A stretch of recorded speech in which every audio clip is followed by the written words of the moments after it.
Semana passada nós vimos como Jesus, tendo passado por sua terra e anunciado a palavra de Deus, ele é rejeitado. E todavia, apesar desta rejeição, daqueles que, mesmo sendo de sua terra natal, eram incrédulos quanto à sua pessoa e a sua mensagem, Jesus continua cumprindo o seu ministério de proclamar a boa nova, de anunciar o reino de Deus. E não só o Cristo, na sua vida pública, anunciou a boa nova, como preparou os discípulos para fazer o mesmo, para que a igreja, então, nascendo em Pentecostes, pudesse estar apta a proclamar a boa nova do reino de Deus, o evangelho, a salvação em Cristo, proclamar a sua mensagem. Mas antes desta manifestação pública da igreja em Pentecostes, há esse momento em que Jesus envia os discípulos de 2 em 2. É interessante perceber que essa é o único momento em todo o evangelho que Jesus compartilha de seu poder com os discípulos. Isso só virá acontecer depois, após a ressurreição. Nesse momento é como se os discípulos passassem por uma prova, por um estágio, vamos dizer assim, preparando-se para a missão que teriam que assumir futuramente. E Jesus nos dá então os meios, vamos dizer assim, pontua qual é a sua estratégia de ação para anunciar essa boa nova.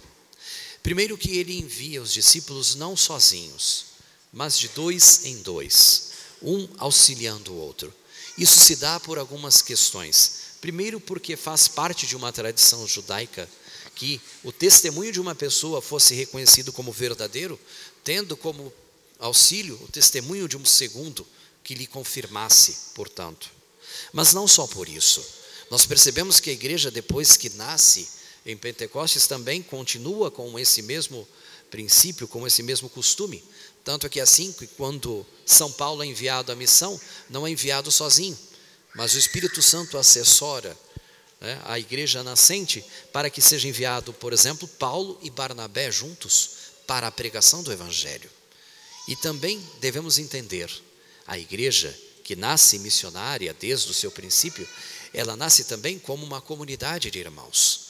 É necessário perceber que um necessita do outro, não somos sós. A nossa fé, embora nós responderemos diante de Deus, sim, no último momento, acerca de como vivemos a fé de forma individual e particular, responderemos, não haverá quem nos justifique, nós seremos nós e Deus, mas a vivência dessa fé, enquanto peregrinamos na terra, ela é vivida de forma comunitária.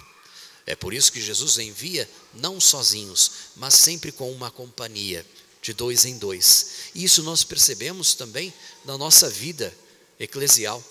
Nós necessitamos uns dos outros.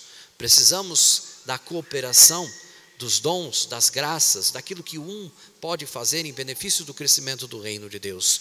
Nenhum aqui é dotado de todos os dons, todas as graças, para sozinho evangelizar, para sozinho levantar a igreja. É necessário sim essa comunhão.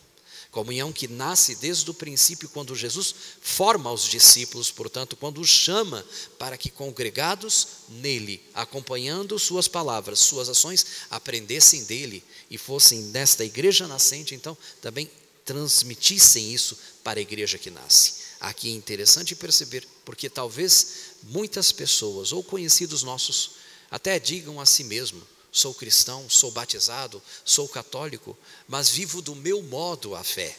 Isso é errado, não é assim. A fé se vive conforme a igreja instituída por Cristo e em comunhão com os irmãos, não de forma isolada. Não como se eu fosse o autor da minha mesma fé, como se fosse eu a discernir sozinho o que é certo, o que é errado, o que é palavra de Deus, o que não é palavra de Deus, mas sim em comunhão com a igreja de Cristo e em comunhão com os irmãos. Por isso são enviados sim de 2 em 2, como nós vimos, e precisamos uns dos outros para a edificação do mesmo reino de Deus.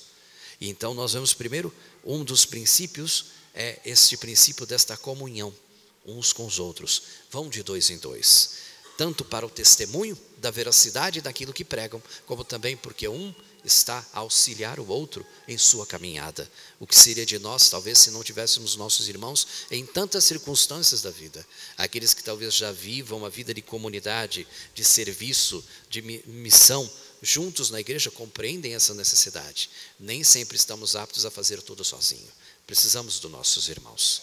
Precisamos daqueles que Deus colocou ao nosso lado, portanto.